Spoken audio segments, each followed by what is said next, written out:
তো hello guys, সবার আগে আমরা এই ফানি ভিডিওটা দেখব আর তারপর এই ফানি ভিডিওর ফানি কমেন্টসগুলো পড়ব। কিছু সুখে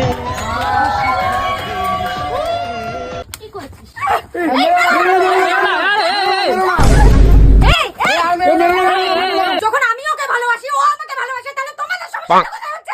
মেয়ে বিয়ে করা কি পাপ? এই জন্যই আমাদের সমাজ এতটা পিছিয়ে আছে। ভাই যে যার সাথে থাকতে চাইতে থাকতে তো দাও তাদের। এই কারণেই আমি আমার রিলেশনের কথা তোমাদেরকে এতদিন জানাতে চাইনি। तो चलिए शुरू करते हैं। আচ্ছা, ওরা পাগলাগারদ থেকে কিভাবে ছাড়া পেল? ঠিকই আছে, পৃথিবীতে এখন থেকে বংশবৃদ্ধি হবে না।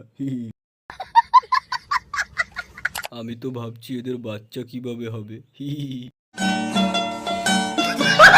মেয়ে মেয়ে বিয়ে করাটা পাপ নয়, তবে শারীরিক চাহিদা মেটাবেন কি দিয়ে? বেগুন দিয়ে। সেই